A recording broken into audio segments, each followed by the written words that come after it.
आता आपण आलो आहोत सिंधुदुर्ग किल्ल्याच्या जेटीवर. म्हणजे या जेटीवरून आपण समोरच्या सिंधुदुर्ग किल्ल्यात जाता येतं. आता इथे नवीन असे शिवरायांच्या मावळ्यांचे पुतळे उभारले आहेत, ते मी आपणास दाखवत आहे.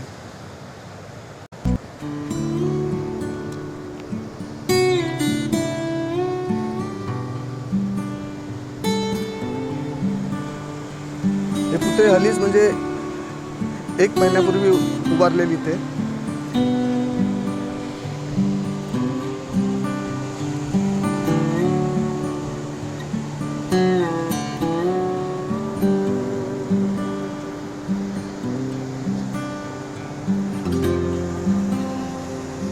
पावसामध्ये हा समुद्र आपणास खवळलेला दिसत आहे.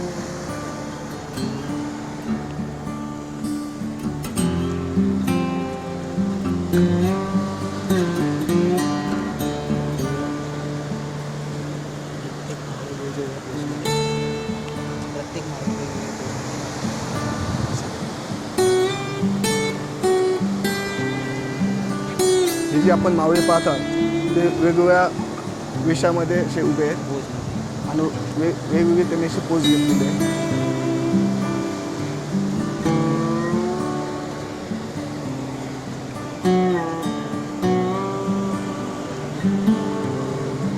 आपण जर इथे आलात मालवणला तर अवश्य या स्थळाला भेट द्या.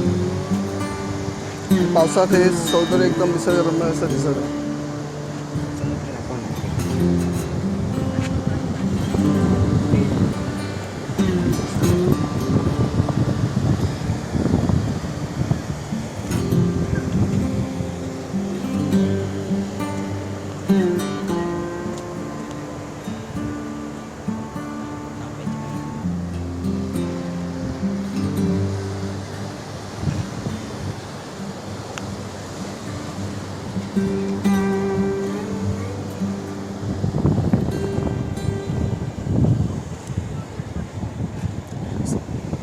किल्ल्यावर जायला आता बंद आहे किल्ला, पण समुद्र खवळलेला आहे, त्यामुळे इथे पर्यटकांची आता गर्दी तुम्हाला कमी दिसत आहे. आता 2 महिन्यानंतर हे किल्ल्यात जायला आता म्हणजे मार्ग आता खुला होईल. आता समुद्र पाक इथे खवळलेला लाट आहे, त्यामुळे 2 महिने बंद ठेवण्यात येतो किल्ला.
समुद्र किती खवळला आहे ते पहा आपण. आणि अशा समुद्रात होडीने जाणे धोकादायक ठरू शकतं.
ही जी आपण समोर शेड पाहत आहात त्या शेडमधून ह्या बोटी या किल्ल्याकडे जायला निघतात.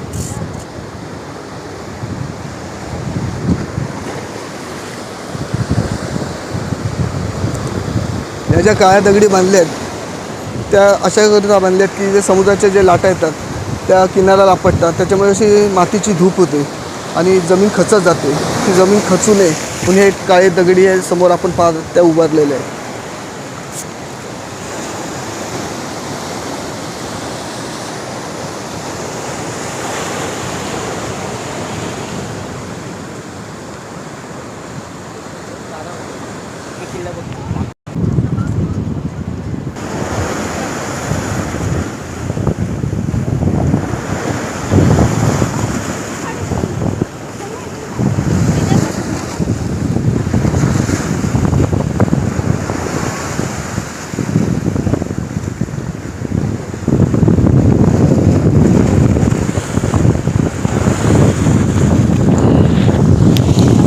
आणि आपण समोर पाहत आहोत तो सिंधुदुर्ग किल्ला आहे.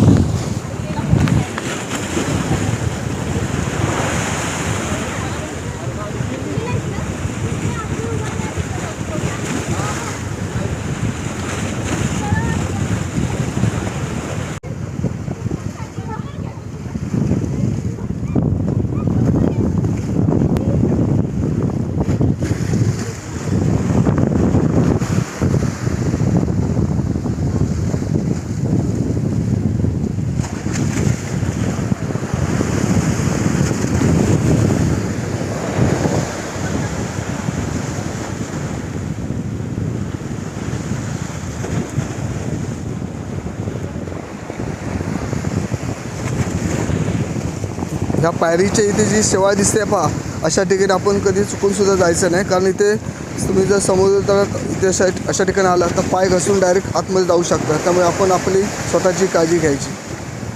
हा पहा असा शेवाळ झालेला आहे, ह्याच्यात पाय घसरून तुम्ही आत डायरेक्ट जाऊ शकता. आणि समुद्रामध्ये एक लक्षात ठेवायचं, 10 मिनटं किंवा 12 मिनटाच्या अंतराने एक मोठा लाट येतो आणि ते लाट असं मोठं येतं की ते तुम्हाला डायरेक्ट आतमध्ये खेचून घेऊ शकतं. त्यामुळे समुद्र ठिकाणी उभे राहताना एकदम असं जवळ कधी उभं राहायचं नाही, अंतर ठेवून असं लांब उभं राहायचं कधी पण, आणि आपण आपल्या जीवाची काळजी घ्यायची.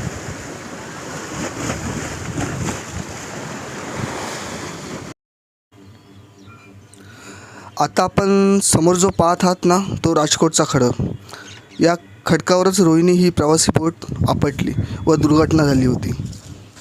त्यामुळे कसं मुंबई ते पणजी बोट वाहतूक होती ती कायमची बंद झाली.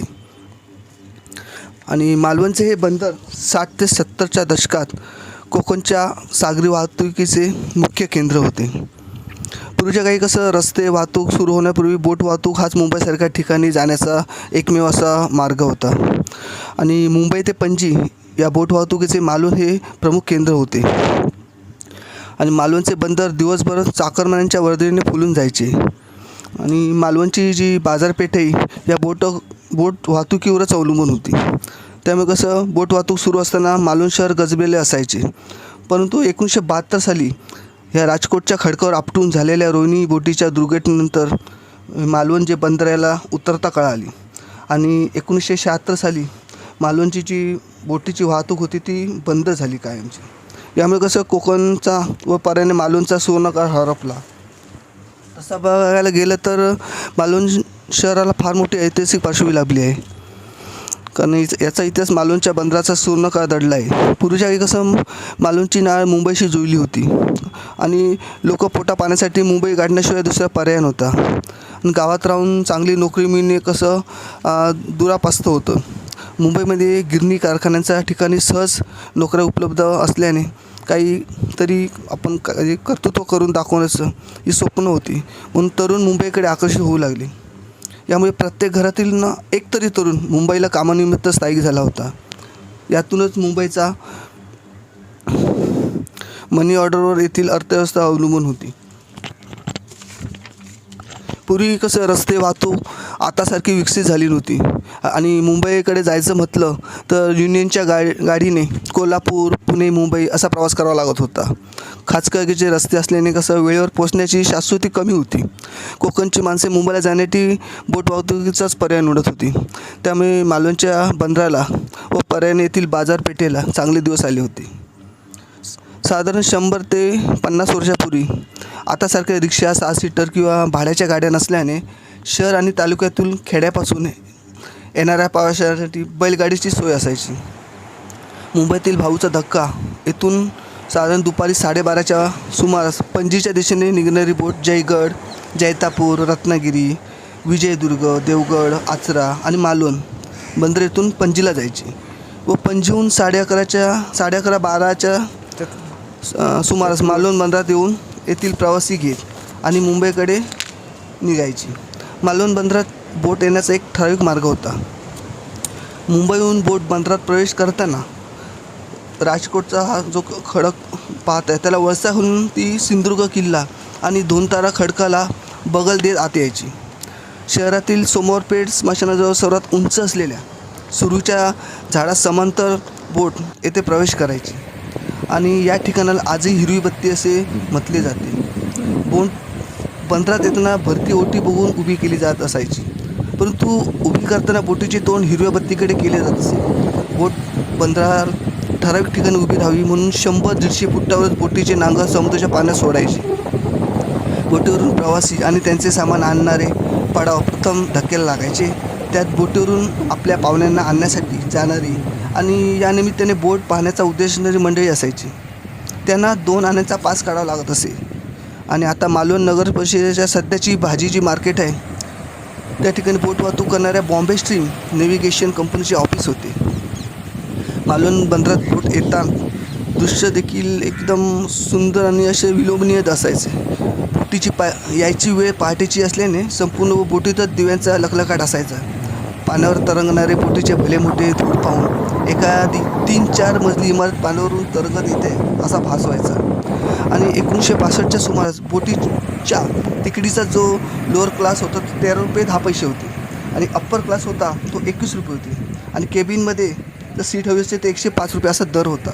मालवणच्या बंदरात दीपावती, तुकाराम, सेंट झेवियर, कोकणची राणी, माझी आगबोट कंपनी, लीलावती, तसेच Chandravati, Saint Anthony, Indian steam navigation company, Ramdas, Hiravati, Rohidas, Champavati अशा बोटींच्या सफरी असायच्या. Ratnagiri boat Ratnagiri steam navigation कंपनीची होती आणि हिरावती बोट मफतलाल कंपनीची होती आणि सरिता जी बोट होती ती कोकण शक्ती कंपनीच्या मालकीची. तर कोकण सेवक ही फेमस बोट होती. ही बोट प्रथम चौगुले कंपनीकडे होती आणि नंतर चौगुले कंपनी बंद झाल्यानंतर काही काळ मोगल लाईन कंपनीच्या ताब्यात होती. BSL कंपनीने कोकण लाईन आगबोट सेवेतून माघार घेतल्यानंतर चौगुले कंपनी काही वपरे कोकण मार्गावर बेट वाहतूक करीत होती. या बोटीतून साधारण दररोज 1200 ते 1500 प्रवाशांची येण्या जाण्याची सोय होती. पूर्वीच्या काही कसं मुंबई मालवण वेंगुर्ला अशी बोट वाहतूक सुरू होती. पण 19 डिसेंबर 1661 रोजी गोवा विलीन झाल्यानंतर आगबोट पुढे पणजीपर्यंत प्रवास करू लागली आणि राजकोट खडकावर झालेल्या दुर्घटनेनंतर मालवण बंदर धोकादायक झाल्यामुळे मालवणची बोट वाहतूक बंद झाली आणि त्यामुळे काय झालं, कोकण किनारपट्टीवरील सर्व बंदरे ओस पडून मालवणचे वैभवाचे दिवस संपले. व्यापाराला कशी उतरता कळायला लागली. मालवणचा म्हणजे सिंधुदुर्ग जिल्ह्याचा व्यापारी संबंध मुंबई, कोल्हापूर या मोठ्या शहरावर अवलंबून होता. सर्व प्रकारच्या जीवनाची वस्तू समुद्रमार्गे मुंबईने जहाजाने मालवण बंदरात येत असत. घरासाठी वापरायचे जे लाकूड असायचं, जी कौलं असायची पहिली मँगलोरी कौलं जहाजाने यायची. मालवणच्या बाजारपेठेवर आजूबाजूची खेडी अवलंबून होती. यामुळे कसं येथील जे अर्थकारण बंदराचे महत्त्व मोठं होतं. मात्र जलवाहतूक बंद झाल्यानंतर येथील अर्थव्यवस्था पूर्णतः कोलमडली. पुन्हा एकदा गोवा जलवाहतूक सुरू होण्यासाठी प्रयत्न सुरू झाले. आता या प्रयत्नांना यश आल्यास या बंदराचे गतवैभव पुन्हा परत येतील अशी शक्यता आहे. आणि पूर्वी कसं बोट जेव्हा यायची तेव्हा कशी लोक बोटीमध्ये चढून जागा अडवायची, मग अशी चादर बिदर अंतरायची आणि बोटीत बसायची. आणि एकदा आपण बोटीत बसलो, बोट चालू झाली की फक्त बोट मध्यावर गेली की फक्त आकाश आणि पाणी हेच दिसायचं, बाकी अशी किनारपट्टी दिसायची नाही. हां, जर एखादं बंदर जवळ आलं की आपला तो किनारा दिसायचा. असा आपला होता या आपल्या पाण्यातील बोटीचा प्रवास.